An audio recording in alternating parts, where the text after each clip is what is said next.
My name is Charles Waugh. I'm a professor in the English Department. I'm also the fiction advisor for Sink Hollow, which is the undergraduate magazine here on campus. And I'm also the contest director for the USU Creative Writing and Art Contest, which is the reason why we're here tonight, because we're celebrating the winners of this contest. So let's have a big round of applause just to kick things off.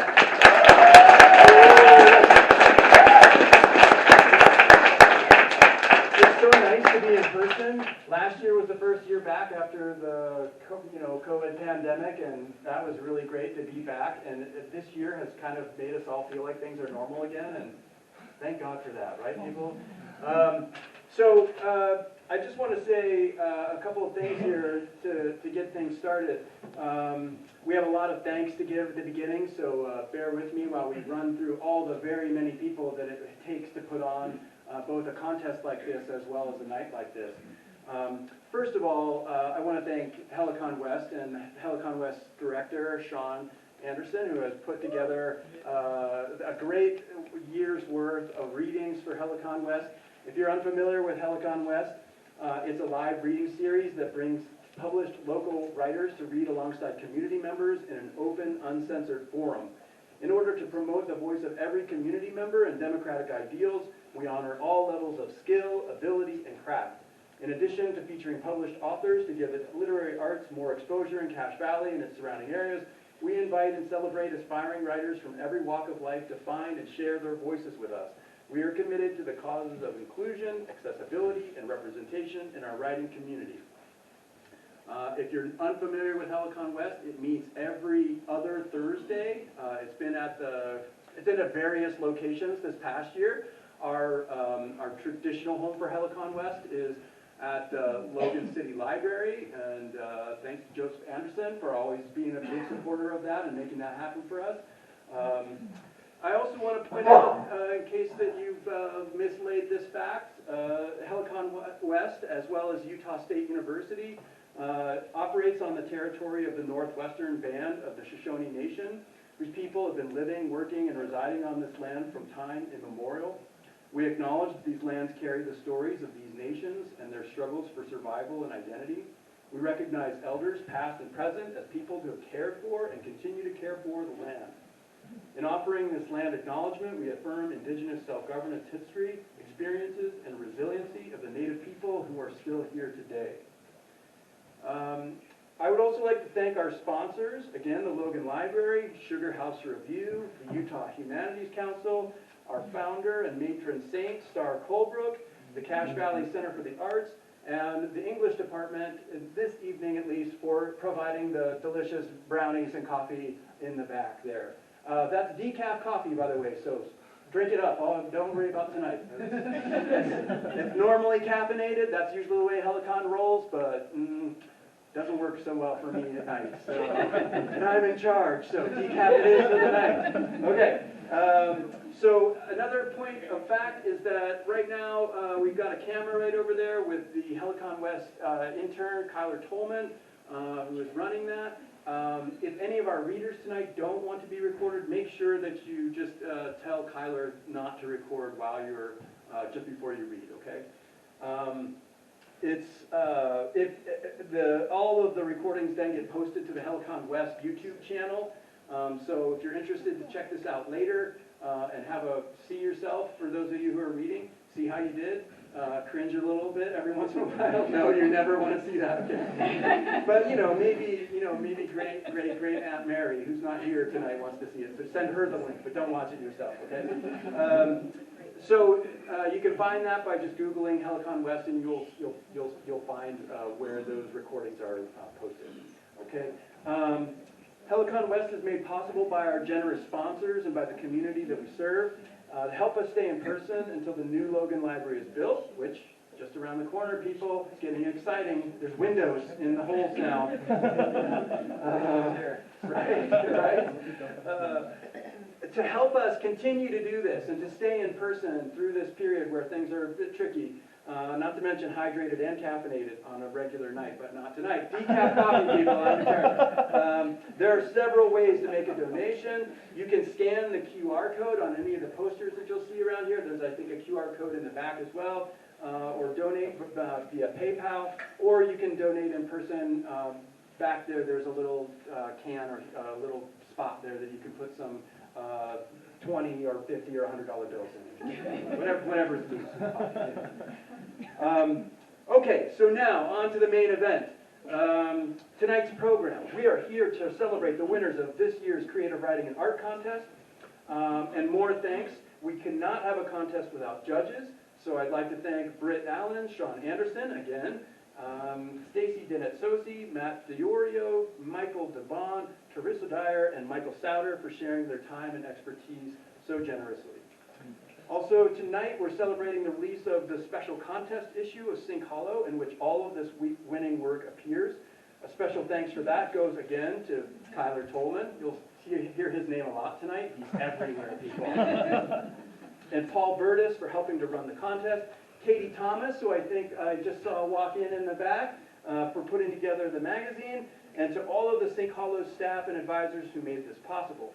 So please check out sinkhollow.org. And you'll see that contest issue, and by next week we'll also have our spring issue out, so please check that out and share with people as liberally as you can.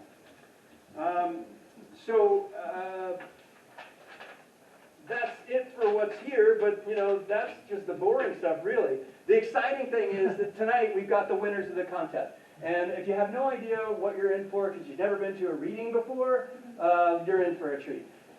These students have spent the past year, sometimes more than that, sometimes year, growing with these works of art that they have created, and they have put in their time and their effort to not only sometimes get that thing turned into a class, but then to revise it, maybe again for that same class, and then again and again and again before they got ready to turn this into the contest submission. They're put their hearts and their souls into this. And this is not just it's a celebration of them and all the great work that they've done, but this is also a celebration of writing in our community more broadly. It's not just the winners who we're here to celebrate. We're here to celebrate every single writer in our Cache Valley community, everybody who has a part in that contest. If you just had a contest of 7 people, trust me, it wouldn't be great, right? You need the whole group of people. It takes everybody taking part in that contest to raise up the standard and to make sure that the best work rises to the top. So we're here to celebrate their work. As you note, we've been running this slideshow, finally, in the back. These are the art winners for the contest. The names and the titles of the work are over on the side, and it tells what place they've come in. These are also works of art that appear in the contest issue of Sink Hollow itself. And so it just makes a nice background for us also just to appreciate this lovely art. I know we do have a couple of our artists who are going to talk just for a few minutes about their artwork tonight, but not all of our artists have chosen to do that. So if we could, let's just have one more round of applause just for all of the artists tonight.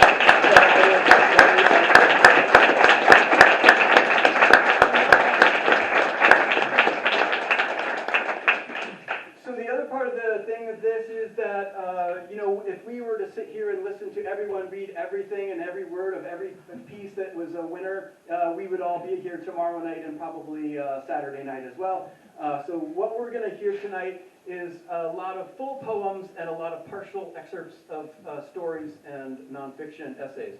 Our readers have been slotted time based on what place they came in. So, first place winners get more time than second or third place winners. But we're trying to just give you a sense of the overall thing. If you want to read something in its entirety, again, please go to Sink Hollow and check it out. So what I will do is just announce maybe groups of writers at a time, and then what I would like for each writer to do as you come up, just say again your name and the title of your piece, and then read it within your allotted time. If you go over your allotted time, Sean will probably wave at you or maybe sort of gesture in a somewhat inappropriate or rude manner. If he starts clapping, everybody in the back, everybody in the room, start clapping with him, and we'll just usher them on. Otherwise, again, we'll be here till Saturday. Okay. So our first group of winners are going to be our first place undergraduate winners. Soraya Gibby in poetry, Amber McEwen in fiction, and Jay Payne in nonfiction. Let's give them a warm welcome.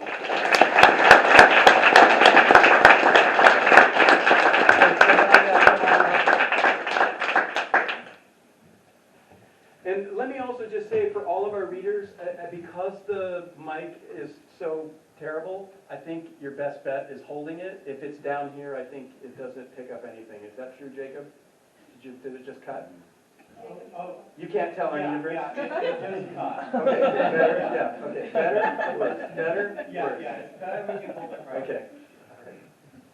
Okay, so I'm Soraya Gibby, and the first piece I'm going to read is called Huitlacoche. Huitlacoche. You gave me tomatoes that bit with sun-soaked acid. The seeds scrunched between my teeth. I dipped a finger in your salsa. Onions, tomatoes, tomatillos, peppers, lemons, and love, shoved in a blender, beat to shreds, and heated in mason jars till the red sauce bubbled and hissed. All sacrifices for a friend. You gave me withered dahlias and infant cabbages in a blue woven basket. I palmed the brittle red petals and peeled the pale cabbages to see their curved white spines, scoliosis, branching into bitter dresses. I planted the flowers in a Coca-Cola can, but the cabbages curl. You gave me this duck pin, these blue plastic earrings, the purple pearly corn, crisp red apples, and cooked corn smut. Those sweet tumors you die for, wrapped in layers of white tortilla cloths and laid to rest in a hot black pan. I had these pressed dead blooms and memories of truffle mushrooms. What gifts did I give you? A closed door and an empty room. You were gone too soon.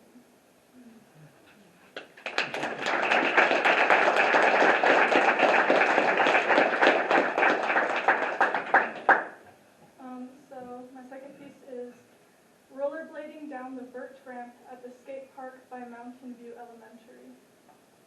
Blue star pattern button-up shirt, torn white pants, black rollerblades, protective pads on his palms and knees, no helmet, helmets are for kids, chain necklace strangling his neck, silver ear cuffs, gel-spiked green hair, brown eyes, but orange in the sun, and that white grin when he tips over the precipice of the vert ramp, swims in the bowl, and dances back up to me. Hey, hey, your turn. I swivel, shaking knees, tighten my blue helmet, tap my plastic palm pads together, take a breath of pine spiked air, glance at the graffiti list of park rules, enter at your own risk, and smile at the teenage couple picnicking on the grass with their skateboards, their strawberry vapes, and a baby. As a murder of crows bursts from a coil of wild blackberries, I fall down the sheer. My wheels scream on cement, gravel glitches my stride. I slam against the gutters, cry for God, plastic tears on pavement, legs fly overhead. The bull seizes me and holds me. I hear a baby mumble, a wheel spinning at my toe, and him yelling, "Are you dead?" Well, shit, I think. So this is what love feels like.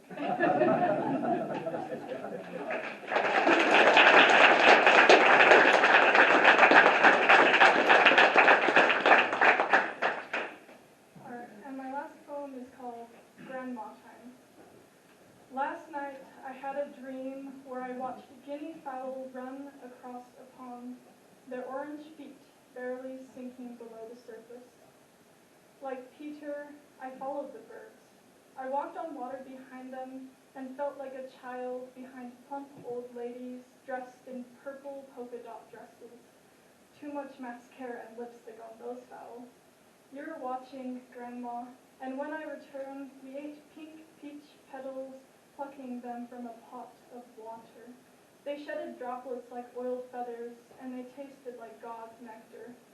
Above us, people flew through the air with umbrellas like angels or Mary Poppins, real people trapped in a strange, dreamlike world. After we finished eating, We attended your funeral, Grandma. I hadn't been born yet, and you were dead. But we stood together to watch the people who were trapped in our dream world. But then you had to leave, and I had to wake up to make the world real.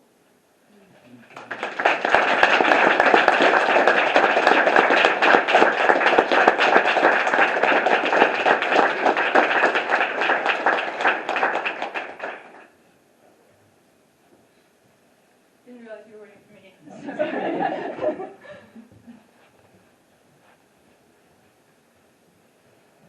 My name is Amber McEwen, and I wrote the short story Dead Leaves. And I'd like to use the first bit of my time to dedicate this story. This story deals with themes of grief and loss, and I drew on my own experiences with loss while writing it. So it's become something that's very near and dear to me. The story centers around two brothers and a sister who lose their father, and I lost my mom in high school. I'm reminded of the quote by P.D. James: "All fiction is largely autobiographical, and much autobiography is, of course, fiction." In my fiction writing class this semester, my professor joked that all fiction we write is really about ourselves, and we just say that it is. Most fiction won't be as directly relatable to its author as this story is to me, though, so I think that I should acknowledge that the situation is an outlier. Of course, the majority of this story came from my imagination rather than my memory, but there are bits and pieces of myself and my sisters scattered throughout it. I wish that my mom could be here to see me placed in this contest and that she could read this story, but if she were still here, I never would have written it, and I wouldn't have a story to show her. So it only feels appropriate to me that I dedicate it to her. I'd like to dedicate this story to Julia McEwen, the embodiment of patience and warmth, and the best person that I've ever known. Alright, I'll now be reading from the story itself, Dead Leaves. As Spoon stood at the sink doing the dishes, it was hard to keep his mind from wandering for the last few days. Dunking his hands in the warm, soapy water and scrubbing off their plates, his mind drifted to overhearing his mother call their high school to request him and his older brother's bereavement leave a couple days ago. Spoons was a junior and only a year behind his brother, but every single day that year felt bigger. They would be holding his father's funeral in a couple of days, and the only thing he felt about it was a slight anticipation. On the whole, he felt almost nothing. He had been told that that was just shock, but if he was in shock, wouldn't he be able to tell? How long can you be in shock? Looking out the window, he saw his little sister out on the tire swing. Her cheek rested on top of it as her pointer finger drew mindless little swirling designs onto the rubber, her short legs kicking a few inches above the ground they couldn't reach. His brother sat on a nearby tree stump, a piece of hay sticking out of his mouth as he mindlessly crumbled dead leaves in his fingers. Spoons felt anger flare up in his chest when he saw that Dennis was wearing their father's cowboy hat. He dried his hands and walked outside, shoving them into his pockets. Dennis lifted his head, looking up at him from under the brim of their father's Stetson. Some ways away, Spoons could hear the running of the river that cut through their property, its cool flow in contradiction with the rushing of blood beneath his skin. Spoons folded his arms across himself against the chill in the October air. Took his hat for yourself real quick. Dennis shrugged, looking to the side. Should be mine, shouldn't it? Oldest son and all. Spoon snatched a piece of hay out of Dennis's mouth. You can't just take it. That's not fair. But it'd be fair if you took it. Spoons ripped the thin stalk and hat, throwing the pieces to the ground with an anger that Dennis was uniquely able to provoke. Be honest with yourself, Dennis. Which one of us is the rancher? You never did have much talent for the rougher things. Oh, come off it, Spoon. I'm just saying. Well, just stop it. Dennis snapped, getting up and turning away. Spoon scowled and stepped forward, ripping the hat off of Dennis's head. Dennis whirled around, ripping it right back out of his hands and shoving him.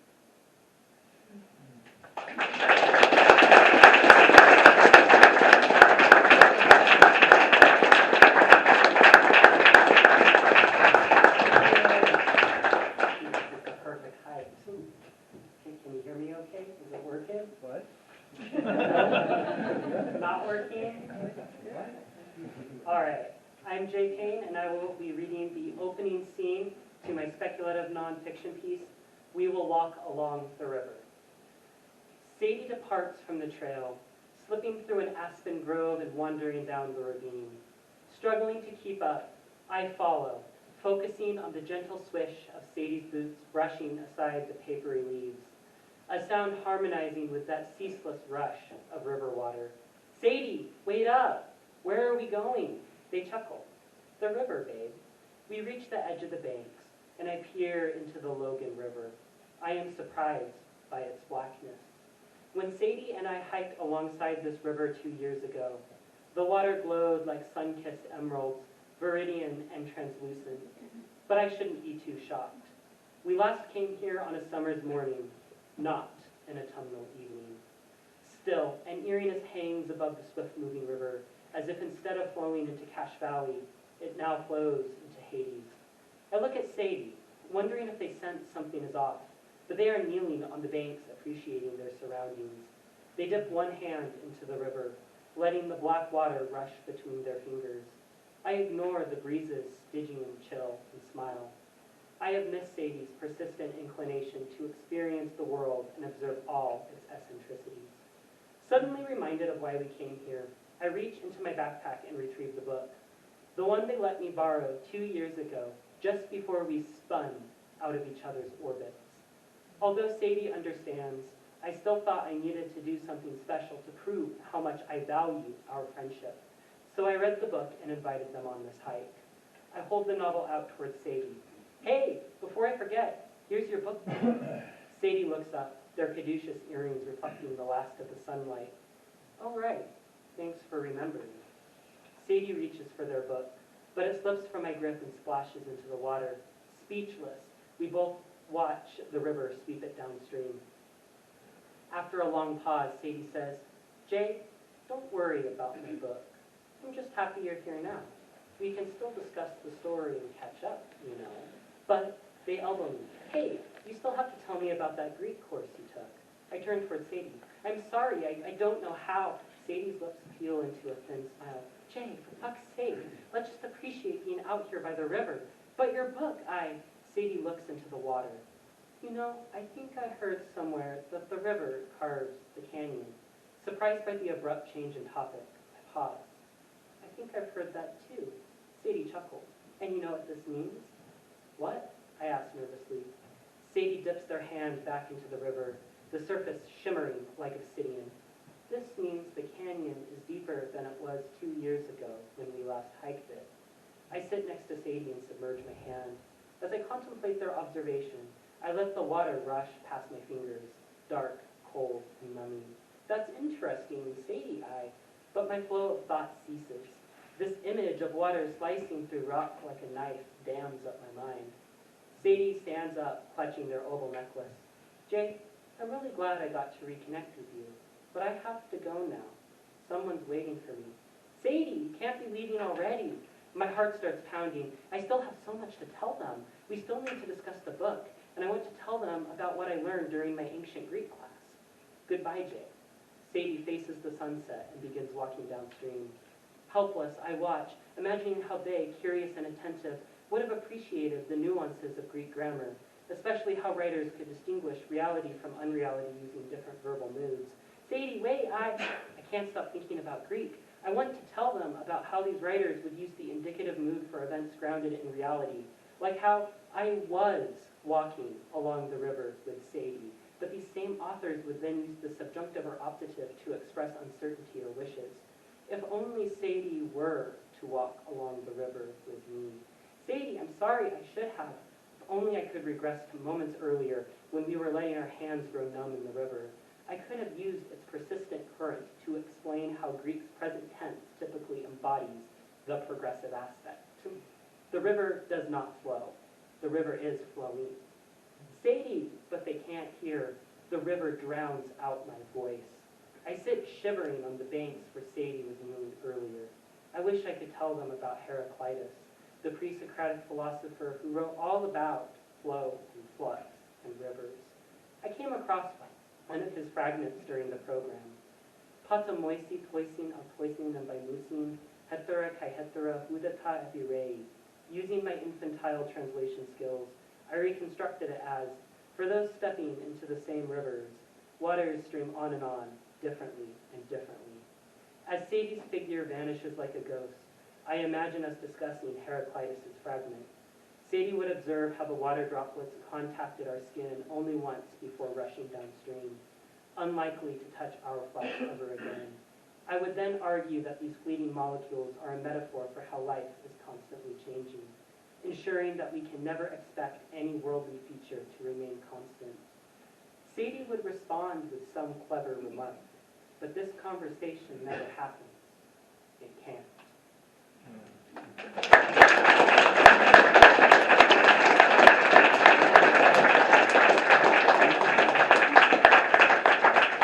All right. How about that? First place winners, undergrads. Way to go, you guys. Pretty sweet. All right, next we've got our first place graduate winners, Lauren McKinnon in poetry and Jacob Taylor in fiction and nonfiction. So he gets like a double slot. You're going to hear more from Jacob than anyone else tonight. All right, so Lauren, you're up, and then Jacob follows.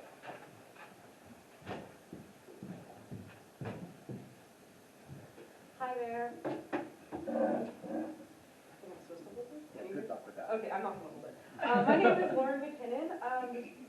First, thank you to St. Paulo and Helicon West. It's amazing to have people care about writing. I don't know, it's amazing to have people make this happen. So this first poem I'm going to read is called Moab Mourns Her Ocean Body, A Conversation. This is actually two sonnets speaking to each other, one from the perspective of rural Utah, the desert, and one from my own perspective.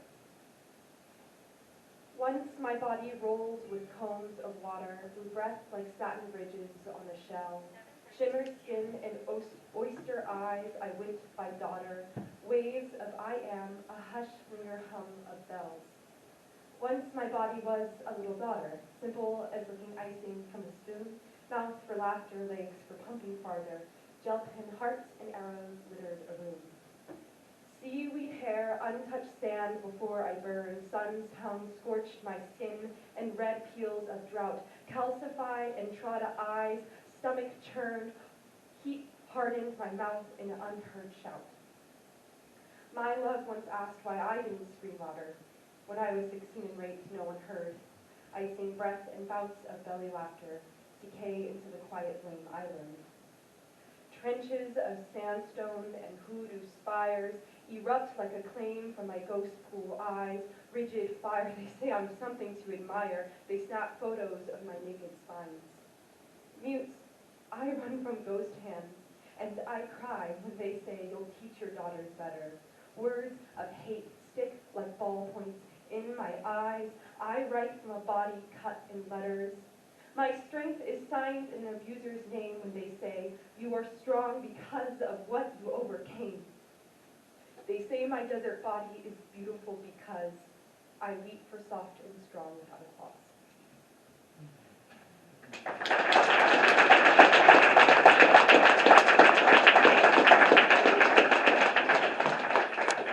This next one is called Recipe for Generational Trauma. On skin and fruit, blue bruises taste foul. No worries, I was told, eat around. 1. Grab grandmother's paring knife. Recipe for pies the women in my family passed down. Feel the fuzz slide under your fingers after soaking the peaches in ice. Feel the powder skin give and slice. 2. Focus on the good parts of the fruit. Throw away any dark spots down the sink. 3. 350 degrees. Sprinkle sugar on the crust. Cut holes for the fillings to breathe. But I reach my fingers down garbage compactors, and I fill my fists with pits and rotten things. In there I find the eyes of 3 little girls. 1. My grandmother sits upright in bed. Her foster father holds his hunting knife at her throat. 2. My mother's cheek pressed in the dirt as 2 men pit the insides of a 6-year-old girl. 3. My own body lurches against the backseat, nose stuffed inside my mouth but foiled in my cheeks. In my family, women are taught to eat pie with a knife perched between our cheeks. The secret ingredient passed down through our bodies, quiet. Like a lunatic, I smear peaches on the floors, wall, and sink. There is 3 generations of art-colored blood sticky on my hands, and I laugh, lick, and spit at the table full of eyes who labeled this mess as mine. My inheritance is ghost hands clawing under my skin. My inheritance is showering with clothes on, waking up at 3 a.m. with shadows of shoulders doubling down on my neck. I have my mother's eyes, my mother's blue bruise, soft water eyes, but I'm not like my mother. I can't bake like peaches in a pie. I only feed monsters when I rise sweet. I only feed monsters when my body is beaten into a thing easy to eat.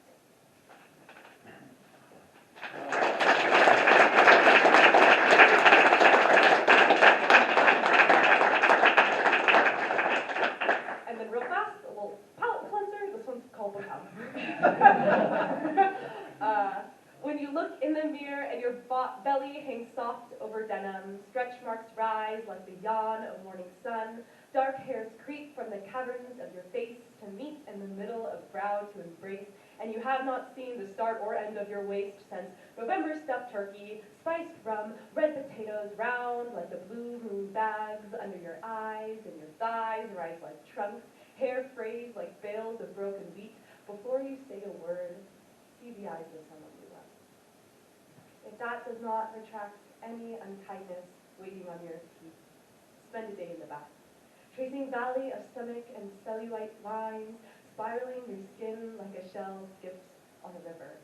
Echoes of a life lived in every inch of you.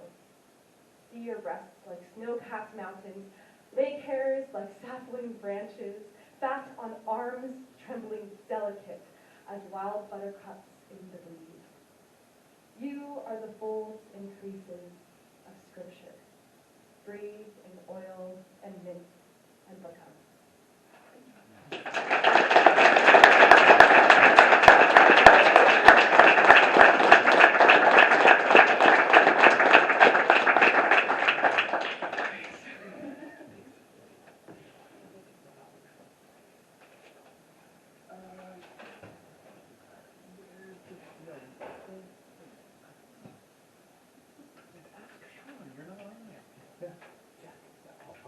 Yeah. Oh, okay. Make sure you say, oh, it is there, I just missed it. Yeah. Oh, please say that. Oh. Pay no attention to our whispered conversation. Oh, okay. So I'm also reading poetry right now because I had 3 poems in the publication that were in the second place. Those were not announced, and I'm announcing them right now. Okay. So my short story, which is called Involuntarily Bound, that is trauma writing. So when I was preparing for this, I did not realize how hard that was going to be for me to read. So I've actually decided that I'm not going to read that one. So that exists. It's in the publication, and you can go read it. So I'm actually going to focus on my essay and a poem for this. So my essay is called Abatra, and that comes from Old French. It's the root word for abate, which is what they call it when they remove homeless individuals from camps on the streets. So I'll just start reading the essay. Okay. Polyethylene terephthalate PET pellets are melted into a hot soup that machines inject into test tube-shaped molds. These stubby test tubes are then moved to a larger mold, heated, and inflated by pressurized air into disposable plastic water bottles. The bottles are sprayed and sanitized. They're filled with purified water, sealed, labeled, and packaged in 64s, with more plastic that shrinks around the bottles with heat in a hug or maybe a choke. 20 packs of 64 PET water bottles are stacked on a wooden pallet and bound together with industrial strength cling wrap. Water in plastic, in plastic, in plastic.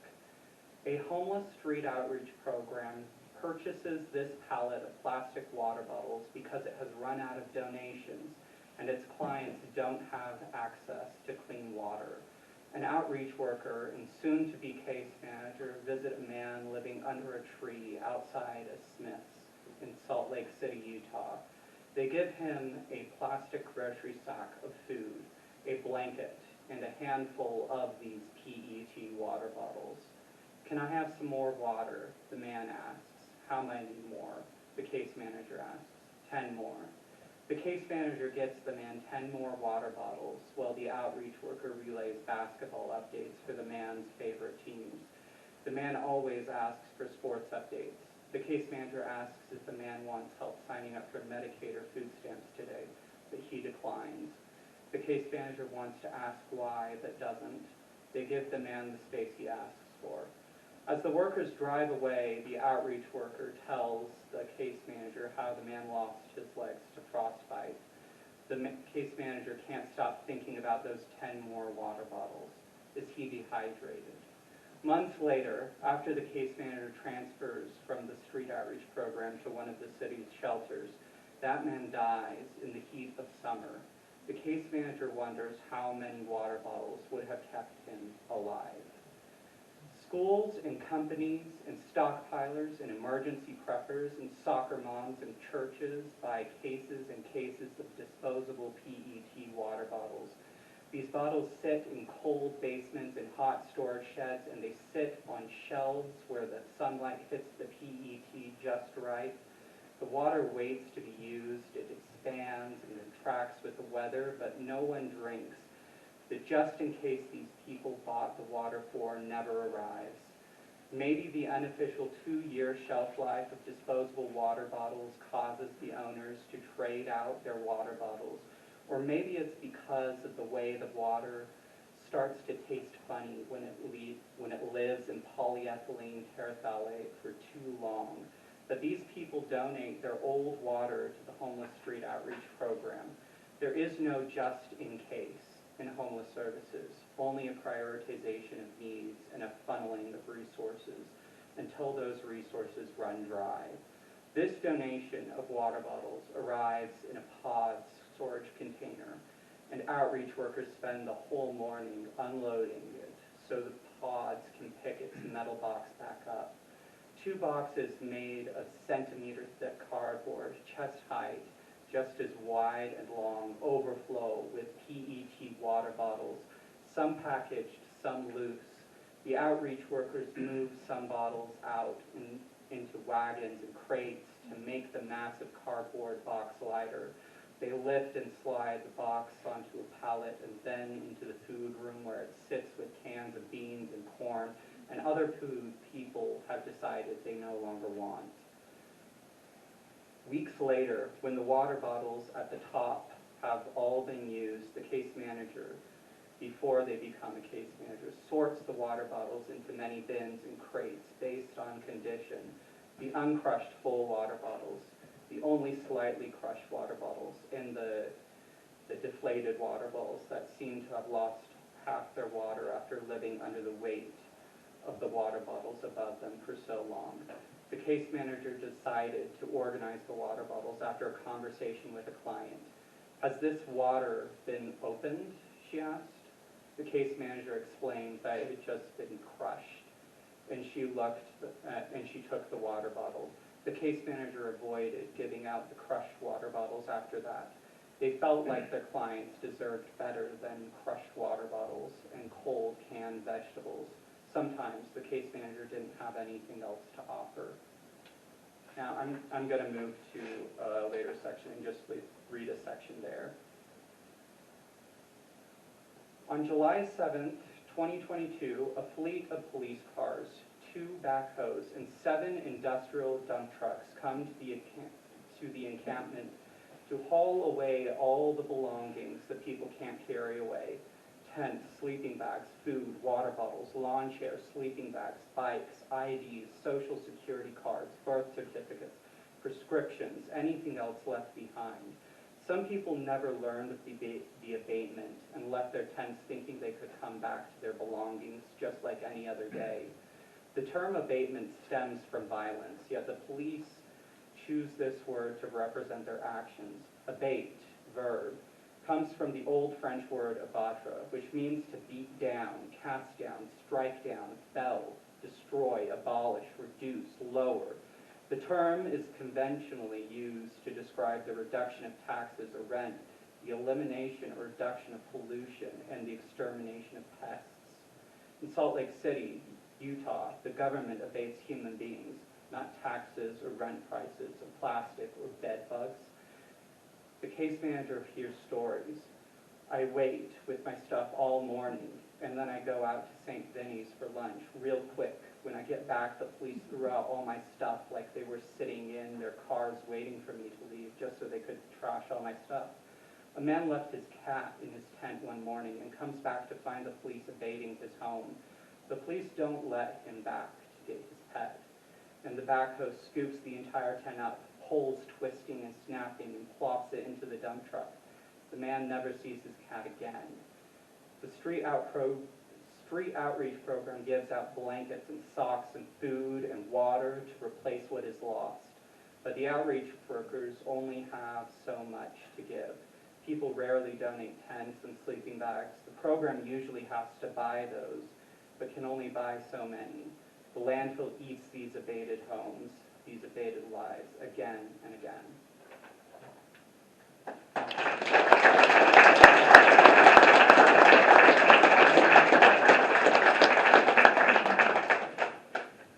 Okay, now I'm going to read a poem. This is called I Used to Pray to God. I prayed to God, lying in my bed awake, staring at red numbers as they flickered from 00 to 59, then started over. Dear God, please help me. 00 looked like eyes staring as I tried to sleep. Whose I didn't know. So I prayed to God. Only later did I realize those eyes were his. Prayers became pleas, tears became snot. Red numbers knew why I prayed to God. I forgot. Help me with what? I thought. No, I just need help. I remember tomorrow's test. Mine's 1.5 for a misplaced period. Next week's band festival. My botched solo could cost us state. Scissors and pills just beyond the glowing 57. I'd be dead before Mr. Hale took attendance. Sunday's interview with Bishop Brooks. My half-truths could damn my soul. The future wife God blessed me with, an eternity of covenant of lies. And I cried as red eyes stared me down. God, please, just let me sleep.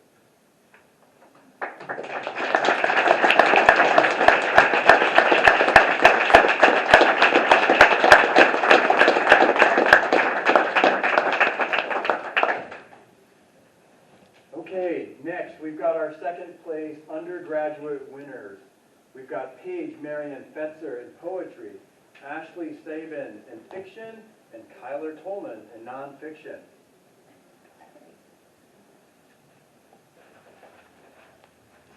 Thank you on the way up. That's a good start.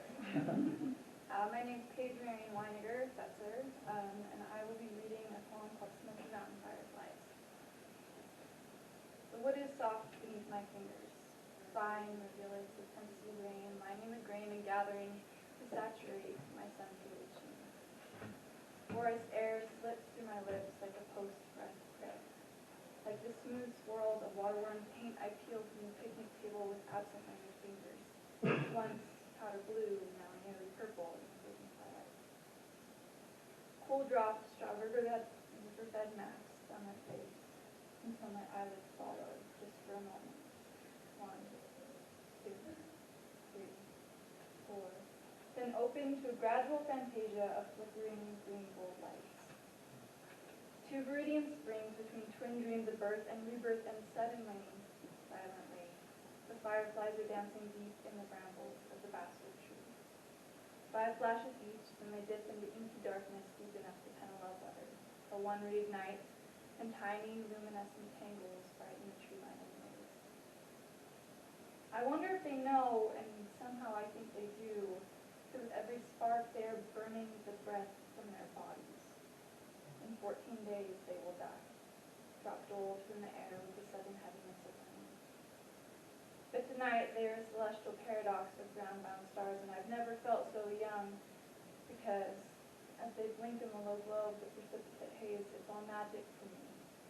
Light twisting through mist-curled strands of my hair to guide my awestruck gaze. And as my feet trace a slow, whispered circle in the dampened dirt, my unfocused eyes understand their firefly dance in terms of simplified infinity. In cool, blue breaths borrowed from the last of the Fraser firs. In multifaceted heartbeats hurtling fireworks at my dusk-flushed cheek. In fleeting, bold gold flashes that manage, for a moment, to eclipse the endless dark.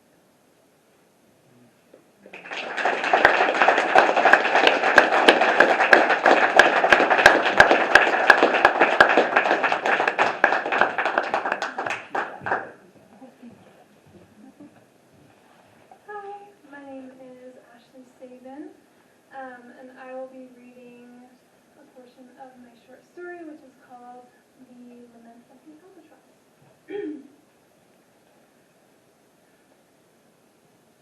In September, a month after Dad leaves, we drive 7 hours across the state to move in with Grandma. It's only temporary, Mom says, turning around in the driver's seat to look at me and swerving dangerously across I-84 as she does so. Just while we figure some things out. I recognize these words as an attempt at self-reassurance, and I offer a quick okay to appease her so she'll redirect her eyes to the road. I want to believe her. I want to believe that this isn't a permanent thing, but it's not the first time she said it's only temporary. This is what she told me a month ago when I arrived home from school to discover that Dad was gone, moving in with Aunt Leah. This is what she told me last week when she dipped into my already spare college savings to pay for gas. And this is what she also tells me today as we drive closely behind a budget truck rental moving van because we can't afford U-Haul. We finally arrive around dinner time, and I'm unsurprised to find Grandma's house just as I remembered it, filled with Russian stocking dolls and a spicy scent like peppermint gum, except for the basement, which smells wet and old. Olivia and I will sleep in the basement, of course, in one big open room with built-in desks lining the far wall, boxes of canned food stacked in the corner, and a mattress in front of a wood stove. Grandma pulls a large quilt from the closet and places it folded on the end of the mattress. It looks itchy. I dig a picture out of my duffel bag and tape it to the wall, our family at the beach. I'm sure that Mom would throw it away if she saw it or scribble out Dad's face, but I allow myself, perhaps out of rebellion, to hang this small piece of comfort on the wall, a memory from home. Olivia and I used to spend hours searching for sand dollars, assessing which was bigger or better colored. Silver gray is a rare color for sand dollars. You have to throw back the purple ones, they're still alive. We would wander around the tide pools, pointing out the families of starfish and deciding which were the parents and which were the daughters. Mom never had the heart to tell us that they had merely been washed onto the same rock by the same wave, that their only familial tie was proximity. The big one is the dad starfish. Those 2 orange ones are the daughters. We would search until we found the biggest sea anemone, then take turns poking the center, watching in awe as it contracted, seemingly trying to swallow the finger. Some of my happiest memories are at that beach, but now it all feels tainted. My heart aches looking at Dad's smiling face. I miss him more than anything, but he's become a forbidden topic in our family, so I keep my missing to myself. According to the New York Times, when fathers abandon their children, it's not a momentary process, it's a long, tragic process. A momentary decision, sorry, a long, tragic process. According to my journal, how could I not have seen this coming? After I finish emptying my duffel bag, I help to unload the trunk, grabbing suitcases and dishes and picture frames. As the car empties, Mom scours the back seat, slowly growing more frantic. Finally, she calls us over. Girls, have either of you seen the small white box that I packed into the car? I know immediately which box she is talking about. The one she keeps her wedding ring in, but I haven't seen it. We both shake our heads no. Did you put it in the glove box, I ask, concerned. She sighs heavily with defeat. No, I already checked there. She looks on the verge of tears, and Olivia is silent to my left. Liv, she says, something darker in her eyes. Do you have it? Each syllable is enunciated separately, like a drum. No, I swear I haven't seen it, she says, defensive. It's okay, Mom, I interject. It'll probably turn up after we put everything away. My attempt at reassurance is met with a weak smile. Yeah, you're right, it probably will.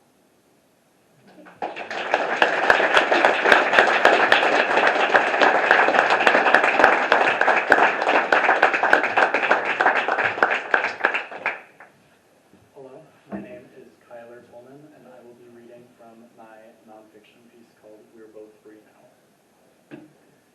I visited my family for Thanksgiving in my sophomore year in college, resolved to talk to Grandma sometime in the afternoon after lunchtime and hoped to not ruin Thanksgiving for her. Lunchtime came and went, and as the tryptophan and the turkey left aunts, uncles, and cousins lounging languidly about, I pulled Grandma aside to go for a walk with me. Dirty, 3-day-old snow crunched beneath us as we walked. Grandma's arm looped through mine as I gathered myself and my thoughts. Finally, the dam in my mind I spent so long carefully constructing to prepare for this conversation burst open, and my tears flowed freely as I just barely managed to choke out, "Grandma, I'm gay." She stopped walking, holding me, but quiet. After 3 too many moments of silence, finally she said, "Thank you for telling me, Kyler. I love you." Relief flooded through me. "I love you too, Grandma." "Nothing you could say will change that, but I guess I don't really know what to say." She paused again before continuing. "What is your plan? Do you have a partner?" "No, I'm single at the moment, but there's someone I want you to meet." My closet door blazed into existence on a nearby shed. I brought Grandma over to it, took a deep breath, and reached for the handle. I managed to open the door not even 2 inches before Grandma swiftly slammed it closed, fastening the locks and placing her hand firmly against the door. "Do you understand why I don't want this for you? You know, your aunt knew someone who was gay, but he decided to marry and have children with a woman so that he could live the gospel teachings. Would you consider that?" "Oh. Well, I'm not dating anyone right now, but I fully intend on marrying a man one day. I get that the church means everything to you, but I don't share your beliefs." In her eyes, I could see the fear that she was losing her eldest grandchild to an aberrant life of sin, but I knew it wasn't my job to make myself palatable for her. I was enough, and she could love all of me, or she could lose me. I had opened to her the most private door I had. I kept the door closed more than I kept it open at this point, and I chose to share with her my most true, authentic self, and she told me she wanted me to marry a woman. The boy in the closet would never meet my grandmother. All 3 of our hearts broke a little that day. The day after I came out to my grandma, I typed out some thoughts into my notes app. The burden of keeping the closet closed had become more cumbersome than I was willing to bear, and now that I had talked to the most important people, I was ready to let the rest of the world in. I copied my note and sent it to Sam for a final check. Granted the green light, I opened all of my social media accounts and pasted my soul for the internet to witness. This is probably going to be a lengthy post with a lot of important information in it, so if you care enough to know what's going on with me, please stick through it. I posted on Facebook, then Instagram, then Snapchat, and then I turned my phone off. I had a friend to see and a promise to keep. I opened the door all the way. I wouldn't be hiding anything anymore. I had always known who the boy in the closet was, but I had never greeted him by name. 9-year-old Kyler inched out of the shadows, shielding his eyes from the unfamiliar fluorescent light. His tiny, chunky hands pulled nervously on his basting pajamas as he asked softly, "Is it time?" I kneeled, taking his hands into my own, and looking into his eyes, I said, "Yes, Kyler, it's time. I'm sorry it took me so long, but I'm ready now. You're safe now, and I love you." I took him into my arms and allowed the tears to fall freely, and I closed my eyes. "I love you. I love you." How could I have allowed the world to demand I lock away this innocent child whose only sin was love? Why had I denied him the small pleasures of singing and dancing to his favorite artists? How could anyone see this boy and call him an abomination? At last I opened my eyes. The boy from the closet wasn't a boy anymore. His oval-shaped, wiry glasses had become thicker and rectangular, and his spaceship pajamas were exchanged for slim-fit jeans and a button-down shirt. And he was taller. He was me. I loved him, and he forgave me. "I think we're ready," he said. He pulled a match from his pocket and held it out to me. "I've tried burning it down before. It never worked," I replied, a tinge of doubt forming in my mind. "The closet could only be destroyed if you freed me, and we did it together. I was never going to disappear. We don't need to hide anymore, though. We're both free now." I drew the match quickly and carefully along one of the archway stones, and a bright rainbow flame flickered into existence. We held the match to the bottom of the old wood, and the entire door burst into technicolor flames. He threw his arm around my shoulder, and I wrapped mine around his waist. That wasn't so hard, now was it? He joked. Oh, shut up, I smirked. Let's go grab some pizza. We're listening to Single Ladies on the way there, right? We both smiled and turned away as our once prison turned to ash.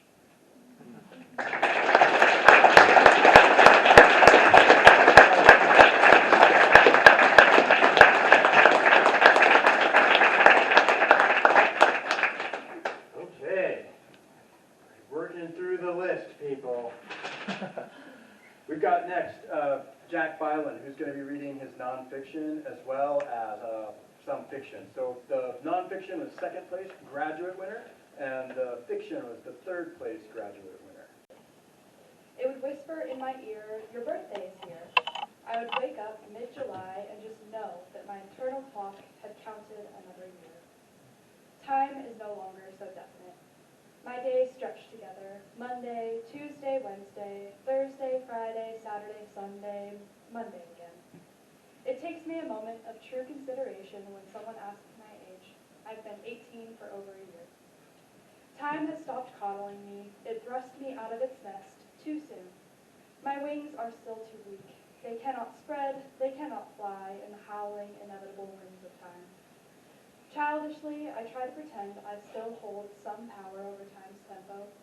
I pitifully try to stretch one night, 1 hour for as long as I can. Deceive myself into thinking that I am in control.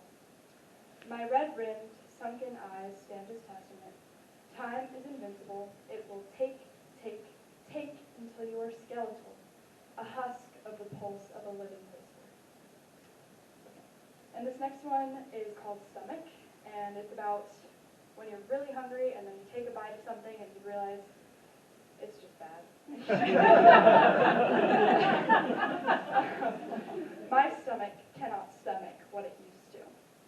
I make dinner once a blue moon. I take 1 bite, 2. I'm about to take a 3rd, but I picture the food sliding slickly down my esophagus and landing in my barren stomach. And suddenly, I feel full. Bloated, concrete, tiny stomach can't take any more pitiful, ridiculous food. I can't believe I have to stomach all this every day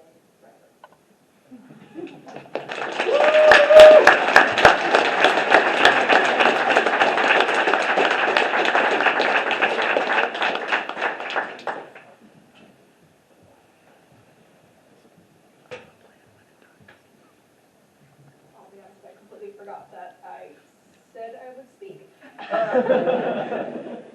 My piece was one word worth 8,000 pictures. It's the one with all the pictures. With this piece, I wanted to symbolize the feeling of disconnect people can feel with their friends, family, and peers, even when surrounding themselves. I wanted to show that even like when you do things with people, when you go places and have experiences and spend time with people, you don't necessarily not feel those feelings of loneliness. But that's really all I have to say about it.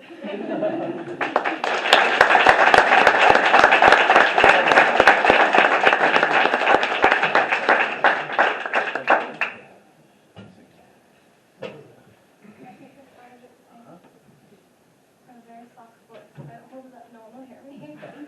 Okay, my piece is called The Jinka and the Changeling.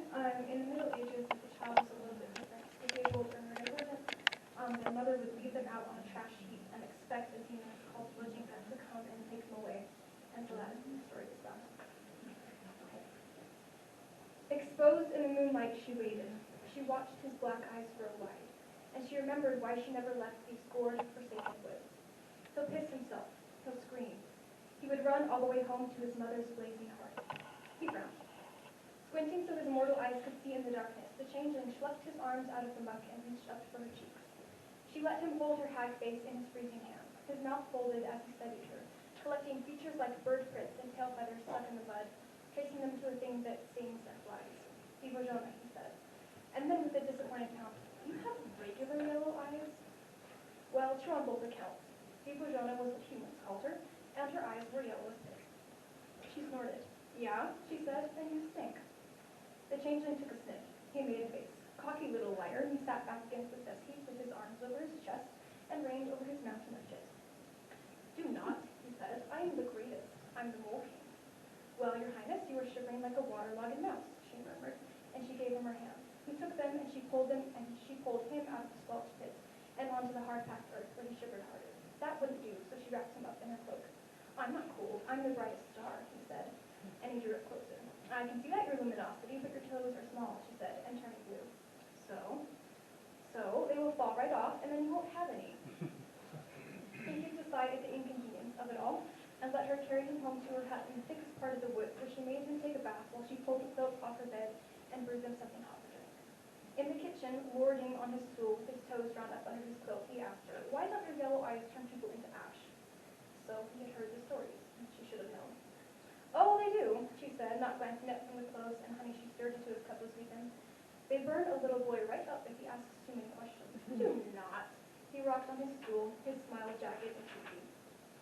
She gave him her sharpest glare. You don't want to find out every last drop your greatness, or you just might find out tonight. She bestowed the warm mug upon his hand, and he deigned to drink it. As soon as he was all through, she asked him for his name. Useless boy, he told her. Bochinka stoked the fire. White hot ash radiated up from the hearthstones and reflected in her irises. She had heard his mother calling him that over the years. She had never imagined the woman never called him anything else. If the demoness had turned her burning stare on the mother right now, the woman would have been a smoking heap of cinders. When her eyes had cooled like iron rings, she eased the changeling mug out of his grasp and flopped it for one of her webbed hands. Her aim was impeccable, her arms long by necessity, so she had no trouble toss-bunking the mug onto the table and whisking up the kitchen rag. The changeling just about tipped out of his stool. You are the throwing queen! Her grin cracked open. Stringy hair hanging like a black sheet. She nudged her head at the mug. You should see me spit in it. I can make it from here. Easy peasy. You could? She demonstrated. His mouth hung open. She wiped the stains off his cheeks, dried his hair, and said, everyone I know has at least 2 names. Not me, of course. I have 7. 7? At that, his black eyes went round as bears. 7. Near enough to the truth. Bochinka had been called more names during her human lifetime than mortals had given her after her death. Altogether, she had a heap of them, a horde. Divojona, Vasalka, bitch, or witch. And of course, Bochinka, consumer of the swamp, wild force of nature. She had earned every name ever given to the Bochinki, the spirits of women who lost their babes or saw them thrown into a fire, who languished in unkind marriages, or who had a child out of wedlock, who died when the child was born, or drowned in still water. She, as much as any of them, had a bone to pick with God, or with the patriarch of Constantinople, whoever she met first. The changeling caught the flare in her eyes and hunched under its heat, as if somehow her burning stare over liminal state should be his fault. Her stomach sank to the depths. Rather than bog down such a mucky feeling, she listened for something light. Cocking her ear, she said, I'm so cranky cross with the rain. It's jumbling all over the roof of my hut. Cross with the rain, the changeling whispered, drawing his coat closer. The rain. He sighed and loosened his hold on the seam. Then he grabbed out for something else to hold on to, and she gave him back her webbed hand. He compared it to his own, matching them up and frowning when his was smaller. She will grow, she said with a snort, soon enough. Perhaps too soon. The changeling frowned, then did a snottier snort than hers to compensate. I'm not small, he said. I'm the greatest. She laughed, wiped his nose, and gave him the second name. So you shall be then, Maximilian. In the morning, she took his hand and walked him to the edge of the woods. She watched him until he vanished into his mother's home. She wavered at the fringes of her domain until the sun shimmered hot on the horizon.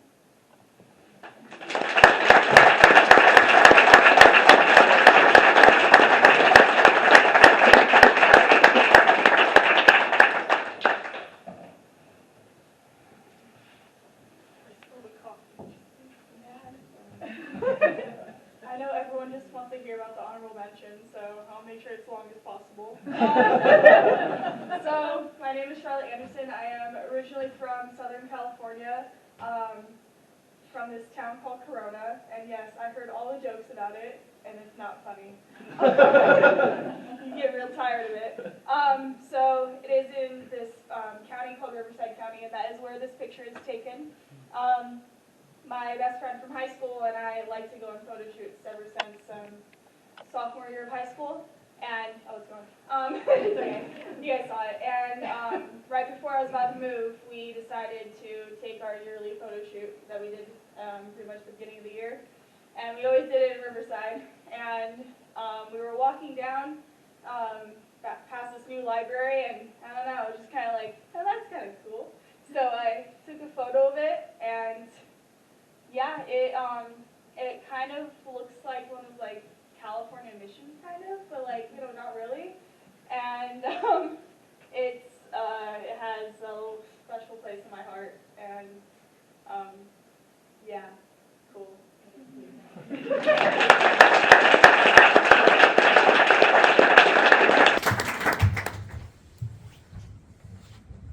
All right, my name is Zachary Brady, and I am going to be reading my piece titled "In My Blood." I'm going to be jumping around a little bit, so if you go and read the whole thing, it's a lot longer. But okay. From my earliest years, I lived in a world where my toy trains talked to each other, and my dance moves were the best that Mom, Aunt Colette, and Uncle Scott had ever seen. I'd pretend to fall asleep in the car, hoping to be carried from my car seat to my bed. And during the holidays, I was Santa's most devout believer. My world was a dream, full of wonder and imagination. I looked up to Mom and Dad so much. Mom was a former elementary school teacher who decided to retire to be my mom. She continued to teach as her classroom became our kitchen, class size of 2. Dad always knew how to have fun, whether we were making forts with sheets in the basement or creating hot air balloons out of cardboard boxes and garbage bags. Because working at the hospital was often his second home, he would call me before bed to tell me funny jokes and ask about my day. When he was home, he would teach me various bones of the body. He was the smartest person I knew, with piles of textbooks as tall as me. He seemed to know every detail of the human body and could tell me what was wrong with me when I got sick. Even from my young mind, I knew that what he was learning was vastly more important than my addition and subtraction at school. I consumed every ounce of knowledge I could from him. Dad's dream was always to become an orthopedic surgeon. He was relentlessly motivated by the thought of one day holding a scalpel, even if at times it seemed unattainable. I can imagine him hunched over his desk in the middle of the night, his textbook sprawled, with his feet in cold water baths to keep him from falling asleep. I was born in the thick of his medical school. He played a main role in my infancy as a role model. Once he graduated and shifted into his residency, his second home at the hospital became a permanent residence.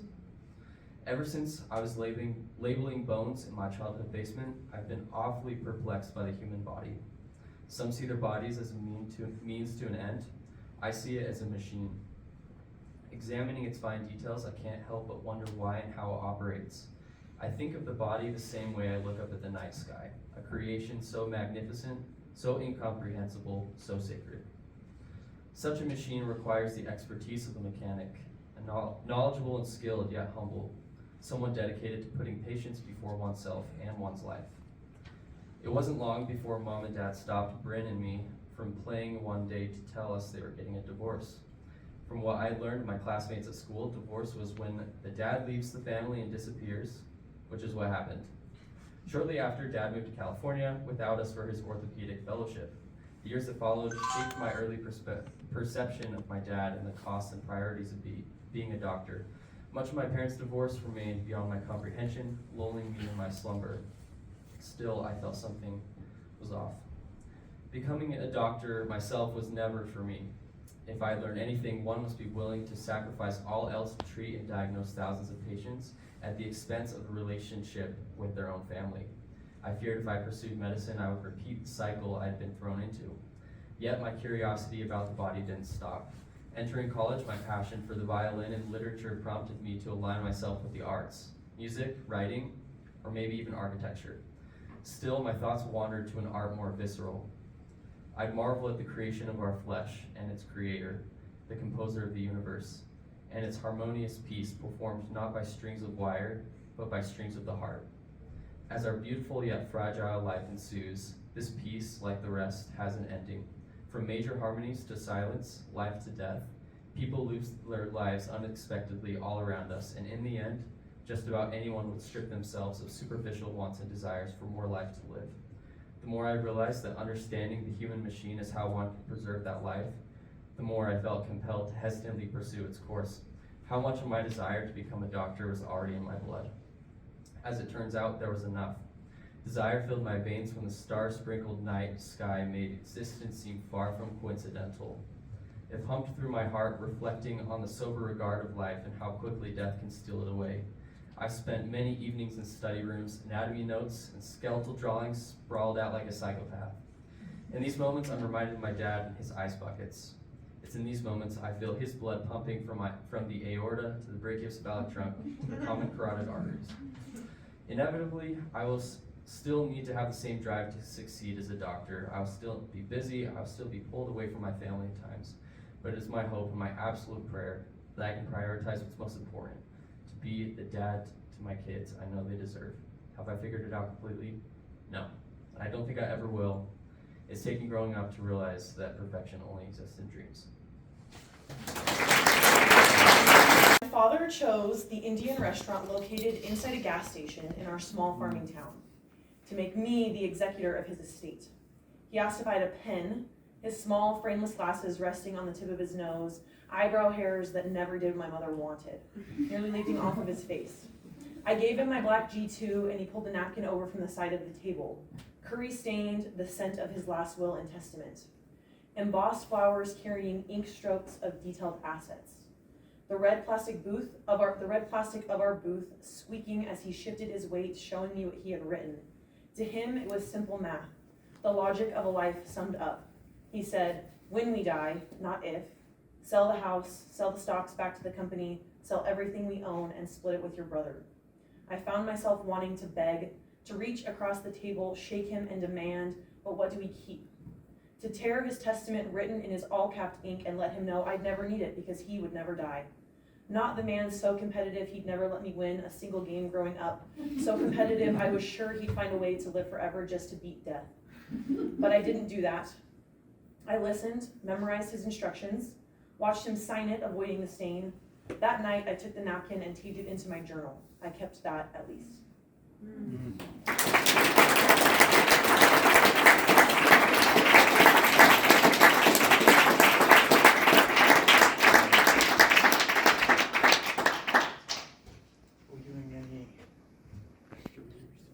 don't think so. Okay, We're good. just checking. Yeah. You're in charge. Yeah, no. You I thought I'm you were in charge. I'm just the dancing monkey. Same. All right, that's it for the show tonight, you guys. Please eat the trays and trays of brownies and lemon bars and cookies that are back there. There's some decaf coffee, some water. Would some folks in the back here, as soon as we start to break up, would you just move those tables out of the way so that more people can get closer to the brownies? Okay, so maybe use the tables to just force everyone to have to pass by the brownies, okay? And let me just finish the night with one more big round of applause for all of our writers, all of our readers tonight.